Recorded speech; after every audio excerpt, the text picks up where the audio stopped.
Assalamualaikum warahmatullahi wabarakatuh. Alhamdulillahi rabbil alamin. Wassalatu wassalamu ala ashrafil anbiya'i wal mursalin wa ala alihi wa ashabihi ajma'in, amma ba'd.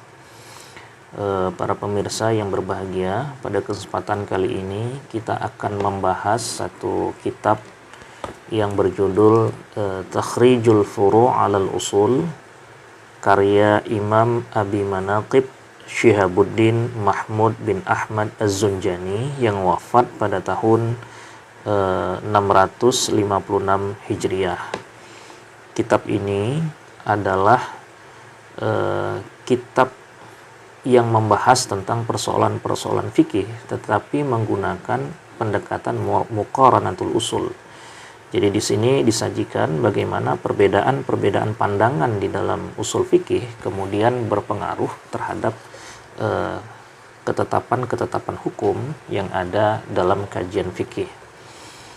Baik, langsung saja pembahasan yang pertama di dalam kitab ini, yaitu Kitabut Thaharah.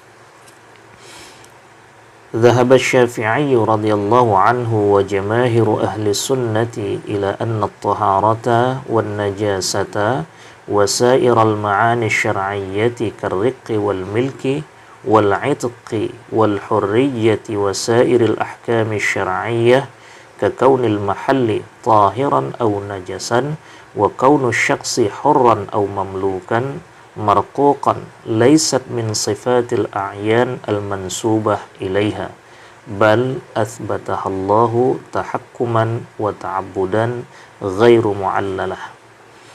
Imam Syafi'i radhiyallahu anhu serta jumhur ahlu sunnah, mayoritas ahlu sunnah berpendapat bahwasannya at-taharah dan najasah serta makna-makna syar'i yang ditetapkan oleh syara seperti perbudakan, kepemilikan, budak yang merdeka serta status orang yang merdeka, begitu juga dengan hukum-hukum syara seperti keadaan tempat suci ataupun bernajis dan keadaan seseorang merdeka ataupun berstatus budak bukanlah sifat-sifat yang esensial yang dihubungkan kepada hal-hal ataupun istilah-istilah yang disebutkan tadi. Akan tetapi sifat-sifat itu adalah sifat-sifat yang ditetapkan Allah Subhanahu wa taala sebagai hukum dan diterima apa adanya, bukan merupakan sifat-sifat yang bisa dinalar, ghairu mu'allalah. La radda liqada'ihi wa la mu'aqqiba li hukmih, la yus'alu amma yaf'al wa hum yus'alun. Jadi tidak ada jalan untuk menolak ketetapan-ketetapan Allah itu. Begitu juga tidak ada jalan untuk menghilangkan hukum. Allah tidak akan ditanya terhadap apa yang telah ditetapkan ataupun dilakukan, justru merekalah yang akan ditanya. Wala tasilu ara'una al-kalilatu wa 'uquluna ad-dha'ifatu wa afkaruna al-qasiratu ila al-wuqufi 'ala haqa'iqiha وما يتعلق بها من مصالح العباد فذلك حاصل ضمنا وتبعا لا أصلا مقصودا إذ ليست المصلحة واجبة الحصول في حكمه. Akal kita yang tumpul, pemikiran kita yang terbatas dan lemah tidak akan mampu mencapai hakikat ataupun maksud dan makna yang sebenarnya yang diinginkan oleh Allah. Begitu juga segala sesuatu yang berhubungan dengan kemaslahatan hamba, maka itu adalah sesuatu yang datang kemudian, ataupun sesuatu yang dimunculkan kemudian, bukan merupakan dasar untuk menetapkan hukum. Artinya ketika kita menetapkan hukum, maka dasarnya adalah ketetapan Allah gitu. Jadi ketetapan itu berlaku tanpa adanya keterlibatan nalar di situ. Memang Allah sudah tetapkan. Kalaupun kemudian hukum-hukum itu bisa dinalar, hukum-hukum itu bisa difahami, maka penalaran dan pemahaman itu adalah sesuatu yang mengikuti ketetapan hukum itu, bukan menjadi dasar awal untuk menetapkan hukum. Laisatil maslahatu wajibatul husul fi hukmi. Jadi mewujudkan maslahat itu bukanlah kewajiban ataupun sesuatu yang harus menjadi target dalam penetapan hukum menurut Imam Syafi'i dan mayoritas ulama ahlus sunnah. Wahtajja fi dzalik bi anna Allah Ta'ala idza jaza an yu'aqibal kafira 'ala kufrih wal fasiqa 'ala fisqih wala maslahata li ahadin fihi jaza an yusyarri'a syara'i'a wa in ta'allaqa biha mafsadah. Ya, mereka berargumen sesungguhnya Allah Subhanahu wa taala jika boleh menghukum seseorang yang kafir atas kekafirannya, kemudian orang yang fasik atas kefasikannya, dan tidak ada kemaslahatan bagi seorang pun di dalamnya, maka terhadap yang demikian itu sah-sah saja bagi Allah dalam menetapkan syariatnya. Wa in ta'allaqa biha mafsadatun, walaupun kemudian dikaitkan dengan mafsadah, diduga bahwa atau di dalam pandangan manusia hal-hal seperti itu ada unsur mafsadahnya. Wala yata'allaqu biha maslahatu wala yata'allaqu biha maslahatun li ahadin. Demikian juga tidak berhubungan dengan kemaslahatan seseorang. Jadi bukan untuk mempertimbangkan kemaslahatan seseorang. Walidzalika fallahu ta'ala kallafal insan ma laysa fi wus'ihi. Dengan demikian maka Allah Subhanahu wa taala membebankan manusia dengan suatu pembebanan yang tidak mampu dia lakukan, dan itu sah-sah saja bagi Allah. Apa dalilnya? Mereka mengutip dalil firman Allah Subhanahu wa taala, fa'tu bi'ashri suwarim mithlihi muftarayat, maka datangkanlah 10 surat yang seumpama dengannya. Ini sudah jelas tidak mampu dilakukan oleh manusia, tetapi Allah kemudian memerintahkan datangkanlah 10 surat yang serupa. Seperti firman Allah kepada para malaikat, ambi'uni bi asma'i haula, sebutkanlah nama-nama dari benda-benda itu jika kalian merupakan orang-orang yang benar. Semuanya itu merupakan pembebanan terhadap manusia dengan sesuatu yang tidak mampu dia lakukan. Dan pembebanan seperti itu adalah darar, mudarat, la maslahata fih, tidak ada kemudaratan, tidak ada kemaslahatan di dalamnya.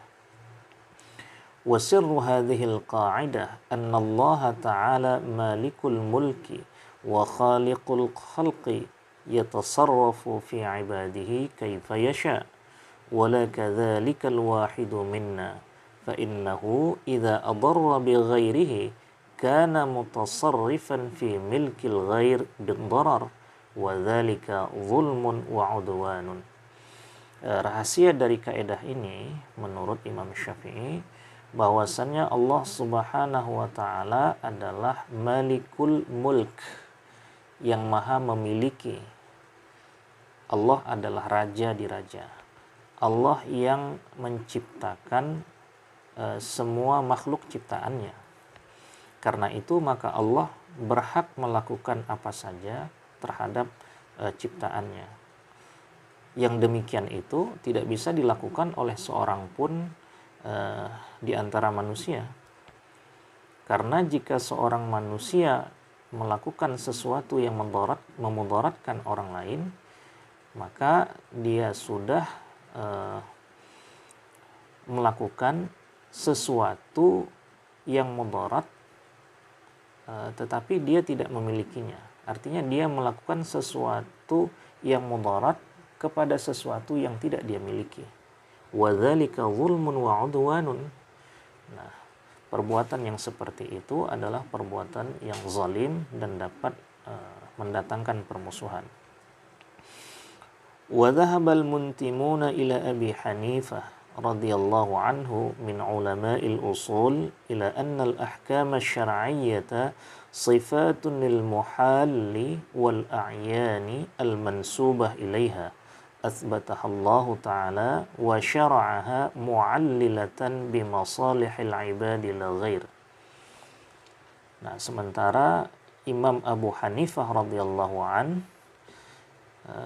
yang merupakan juga salah seorang dari ulama usul, salah seorang mujtahid, beliau berpendapat bahwasannya hukum-hukum syara' merupakan sifat-sifat yang berhubungan dengan keadaan, berhubungan juga dengan objek-objek yang dihubungkan dengannya.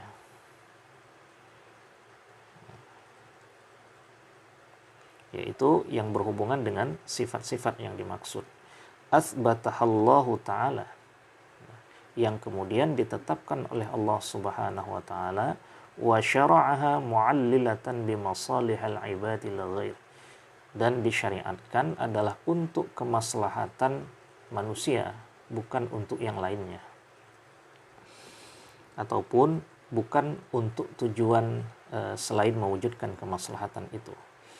Kama annal hasana wal qabha wal wujuba wal hadra wal nadaba wal kirahata wal ibahata min sifatil af'ali allati tudafu ilaiha ghairu annahum qassamu ahkamal af'al ila ma yu'rafu bimujarradil aqli wa ila ma yu'rafu bimujarradil aqli wa ila ma yu'rafu bi adillati syar'i ala ma sayati.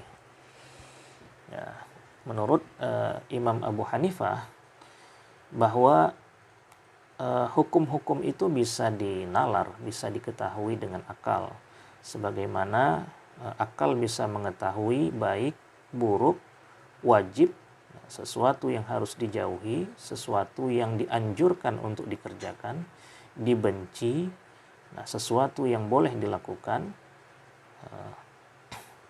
yang merupakan sifat-sifat dari satu perbuatan yang dihubungkan atau berhubungan dengan perbuatan itu. Nah, sehingga mereka kemudian membagi hukum yang berkaitan dengan perbuatan manusia itu kepada dua. Yang pertama, hukum yang bisa diketahui dengan akal, dan hukum yang bisa diketahui dengan dalil-dalil syara', sebagaimana akan dijelaskan berikut ini. Amma ahkamul a'yan faqad ittafaqu ala annaha kullaha tu'rafu bi adillatin syar'iyyatin wa la tu'rafu bi mujarradil aqli bi annaha kullaha tathbutu bi itsbatillahi ta'ala. Adapun hukum-hukum yang bersifat esensial, maka ulama-ulama Hanafi sepakat bahwasannya hukum-hukum yang esensial itu tidak dapat diketahui kecuali dengan dalil-dalil syara'. Artinya dia tidak dapat diketahui hanya dengan mengandalkan akal, karena semuanya sifat-sifat yang esensial itu ditetapkan oleh ketetapan Allah Subhanahu wa ta'ala. Jadi hukum itu ada yang esensial, ada yang tidak esensial. Yang esensial artinya antara sifat dengan objek itu sudah merupakan sesuatu yang menyatu gitu. sudah merupakan bagian dari objek itu. Tetapi ada hukum-hukum yang tidak esensial, artinya hukum-hukum itu ditetapkan kemudian bukan merupakan bagian dari zat atau objek yang dimaksud. Contoh, mencuri itu buruk, itu merupakan sesuatu yang esensial. Gitu.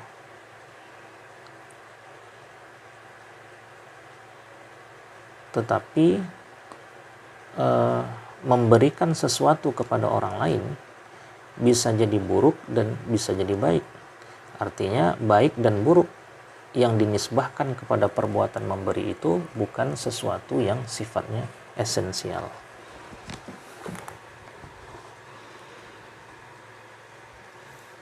Wahtajju fi dzalik biqiyas asy-syahidi 'ala al-ghaib. Mereka berargumen terhadap hal itu dengan mengkiaskan orang yang hadir atau orang yang ada dengan orang yang tidak ada, orang yang gaib. Bina'un ala qa'idati tahsin wa taqbih. Ini semua berdasarkan kaidah tahsin dan taqbih, kaidah baik dan buruk. Wa za'amu anna syar'al hukmi la li maslahatin abathun wa safahun. Mereka menyatakan bahwasannya kalau hukum syara' tujuannya bukanlah untuk kemaslahatan, maka yang seperti ini adalah sesuatu yang sia-sia saja. Wal abathu qabihun aqlan, sesuatu yang sia-sia itu tidak baik menurut akal. Wa huwa ka iqdamir rajulil labib ala kailil ma' min bahrin ila bahrin. Ini seperti seseorang yang menimba air laut dari satu laut ke lautan yang lain. Fa innahu yuqbihu minhu dzalik wa yastahiqqu adh-dhammu alaihi. Yang demikian itu adalah perbuatan yang tidak baik dan tercela kalau dilakukan. Wa idza tamahhadat hadhihi al-qa'idatu fa naqulu asy-Syafi'i radhiyallahu anhu haitsu ra'a anna at-ta'abbud fil ahkam huwa al-aslu ghallaba ihtimalu at-ta'abbudi. Dari kaedah-kaedah yang kita bahas tadi, kita bisa menyatakan bahwasanya Imam Syafi'i radhiyallahu an ketika berpendapat bahwasannya dasar hukum itu adalah ta'abbud, ibadah, menerima apa adanya, ghallabah timalut ta'abbud, maka prinsip ta'abbud ini akan mempengaruhi seluruh hukum-hukum. Wa bana masailahu fil furu', ya beliau pasti akan mendasari setiap masalah-masalah yang akan dibahas dalam furu', dalam kajian-kajian fikih itu berdasarkan prinsip ta'abbudi ini. Wa Abu Hanifah radhiyallahu anhu haitsu ra'a anna at-ta'lila huwal aslu bana masailahu fil furu' alaihi fatafarra'a 'anil aslainil madhkuraini masail. Dan Abu Hanifah radhiyallahu an ketika beliau berpendapat bahwasannya dasar penetapan hukum itu adalah ta'lil, penalaran, pelibatan akal, maka masalah-masalah fikih yang beliau bahas kemudian itu ya sebahagian besarnya dipengaruhi oleh pandangan Abu Hanifah ini. Fatafarra'a 'anil aslainil madhkuraini masail. Maka atas perbedaan dua pandangan ini kemudian muncul masalah-masalah sebagaimana yang akan kita bahas nanti. Hadirin para pemirsa, demikianlah perbedaan pandangan antara Imam Syafi'i dan Imam Hanafi. Bagaimana dasar pandangan mereka terhadap hukum, apakah sifatnya ta'lili ataupun ta'budi. Imam Syafi'i lebih cenderung kepada ta'budi, sehingga semua hukum-hukum syara itu yang kemudian beliau bahas dan beliau tetapkan hukumnya dibangun atas dasar prinsip ta'budi ini. Sementara Imam Hanafi, karena beliau menyatakan bahwa hukum-hukum syara itu semuanya bisa dinalar dan bisa ditetapkan atas pertimbangan nalar, maka kemudian hukum-hukum fikih, hukum-hukum Islam yang beliau tetapkan, yang beliau ijtihadkan, itu semuanya dipengaruhi oleh pandangan ini. Artinya semuanya bisa dinalar dan sangat mempertimbangkan alasan-alasan hukum. Untuk kali ini demikian yang bisa kita bahas. Mudah-mudahan bisa kita lanjutkan di lain kesempatan. Wassalamualaikum warahmatullahi wabarakatuh. Assalamualaikum warahmatullahi wabarakatuh. Alhamdulillahi rabbil alamin. Wassalatu wassalamu ala ashrafil anbiya'i wal mursalin wa ala alihi wa ashabihi ajma'in, amma ba'd.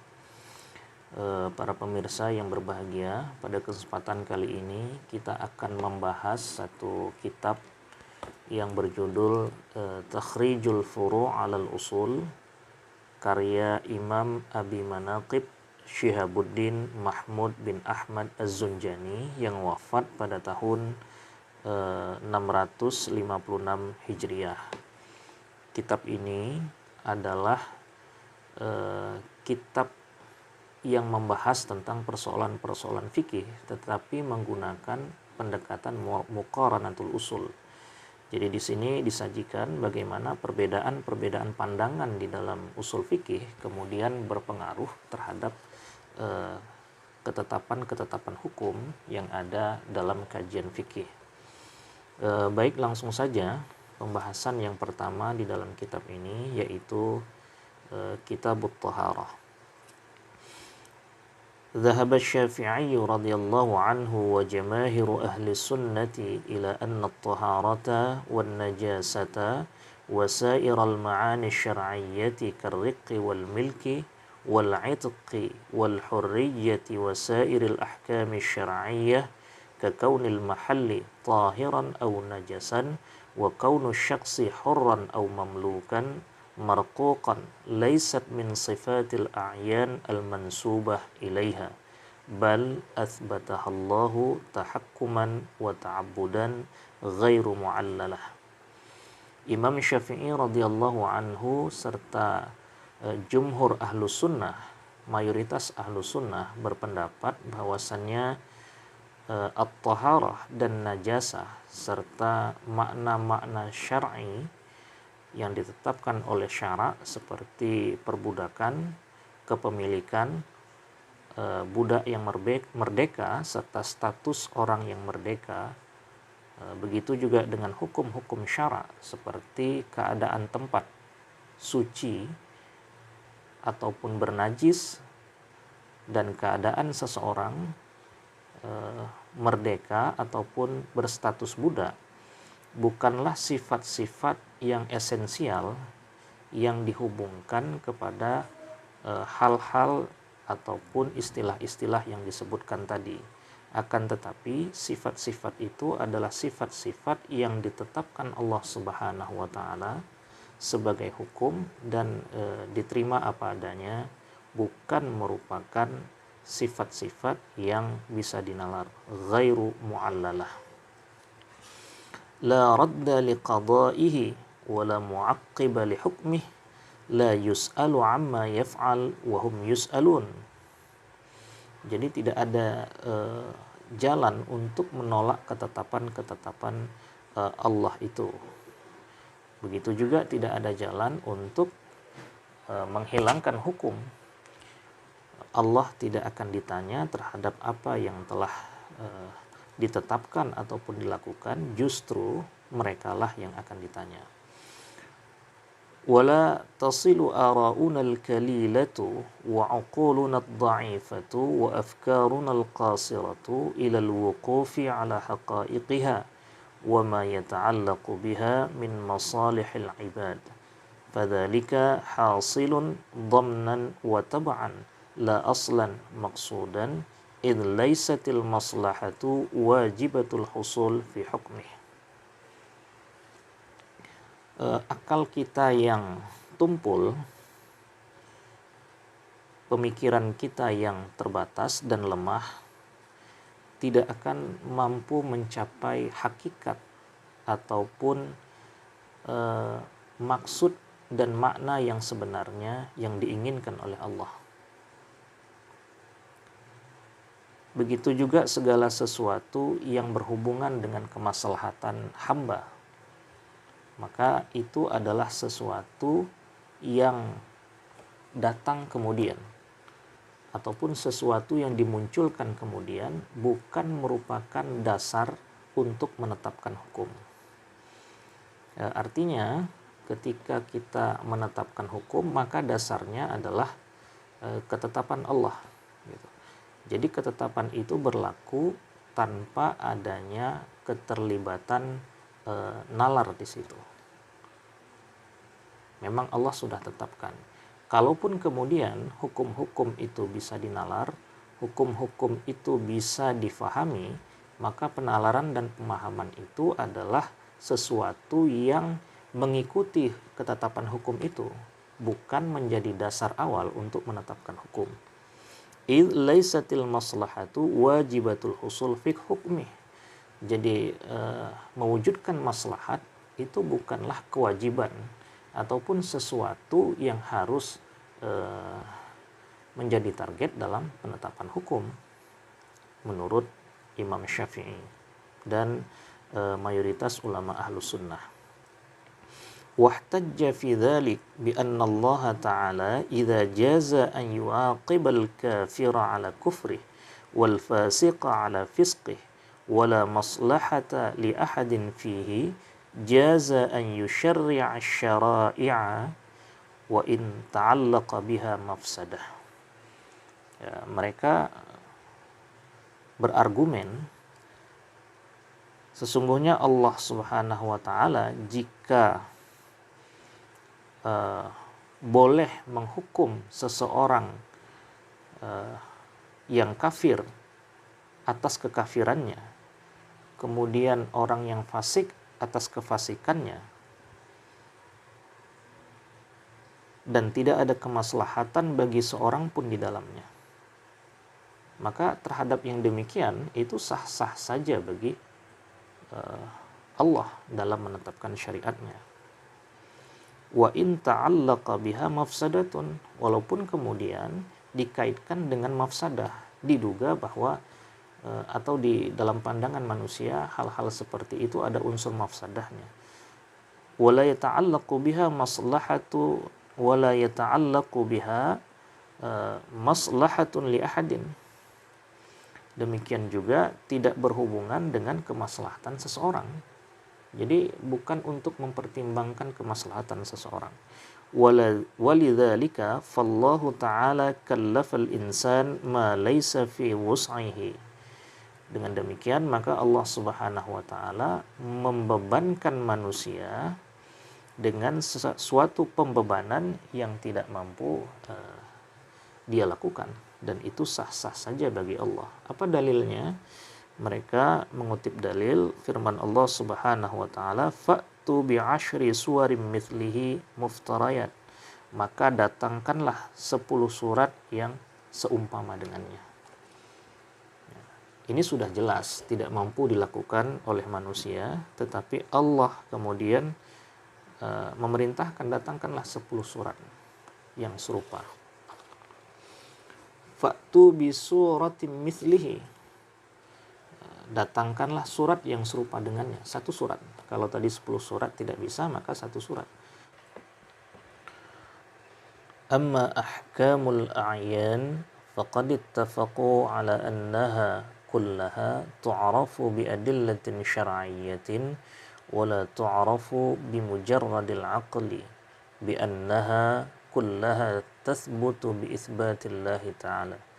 Adapun hukum-hukum yang bersifat esensial, maka ulama-ulama Hanafi sepakat bahwasannya hukum-hukum yang esensial itu tidak dapat diketahui kecuali dengan dalil-dalil syara'. Artinya dia tidak dapat diketahui hanya dengan mengandalkan akal, karena semuanya sifat-sifat yang esensial itu ditetapkan oleh ketetapan Allah Subhanahu wa taala. Jadi hukum itu ada yang esensial, ada yang tidak esensial. Yang esensial artinya antara sifat dengan objek itu sudah merupakan sesuatu yang menyatu gitu. Sudah merupakan bagian dari objek itu. Tetapi ada hukum-hukum yang tidak esensial, artinya hukum-hukum itu ditetapkan kemudian bukan merupakan bagian dari zat atau objek yang dimaksud. Contoh, mencuri itu buruk, itu merupakan sesuatu yang esensial. Gitu.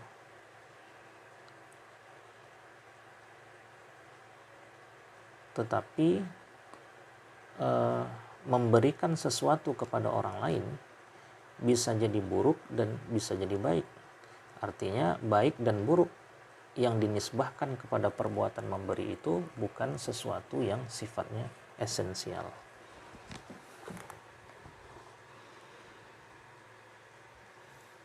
Wahtajju fi dzalik biqiyas asy-syahidi 'alal ghaib.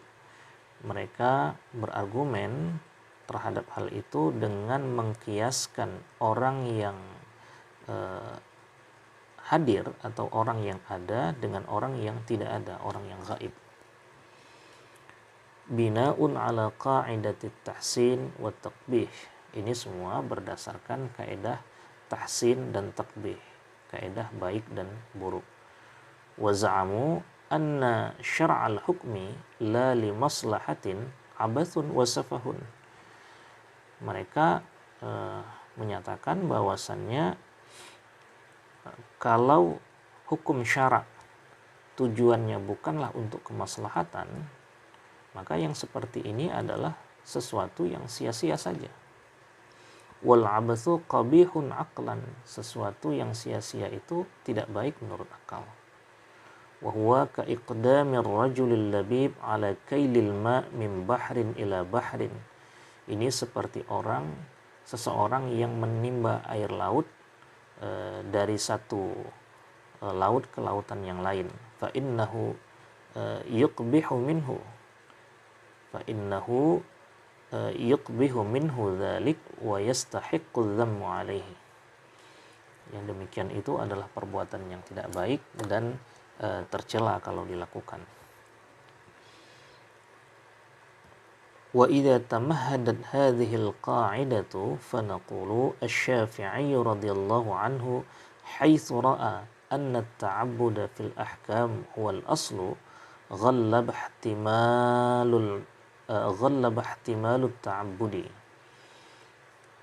Dari kaedah-kaedah yang kita bahas tadi, kita bisa menyatakan bahwasanya Imam Syafi'i radhiyallahu an ketika berpendapat bahwasannya dasar hukum itu adalah ta'abbud, ibadah, menerima apa adanya, ghallaba ihtimalut ta'abbud, maka prinsip ta'abbud ini akan mempengaruhi seluruh hukum-hukum. Wa bana masailahu fil furu', ya beliau pasti akan mendasari setiap masalah-masalah yang akan dibahas dalam furu', dalam kajian-kajian fikih itu berdasarkan prinsip ta'abbudi ini. Wa Abu Hanifah radhiyallahu anhu haitsu ra'a anna at-ta'lila huwal aslu bana masailahu fil furu' alaihi fatafarra'a 'anil aslainil madhkuraini masail. Dan Abu Hanifah radhiyallahu an ketika beliau berpendapat bahwasannya dasar penetapan hukum itu adalah ta'lil, penalaran, pelibatan akal, maka masalah-masalah fikih yang beliau bahas kemudian itu ya sebahagian besarnya dipengaruhi oleh pandangan Abu Hanifah ini. Fatafarra'a 'anil aslainil madhkuraini masail. Maka atas perbedaan dua pandangan ini kemudian muncul masalah-masalah sebagaimana yang akan kita bahas nanti. Hadirin para pemirsa, demikianlah perbedaan pandangan antara Imam Syafi'i dan Imam Hanafi.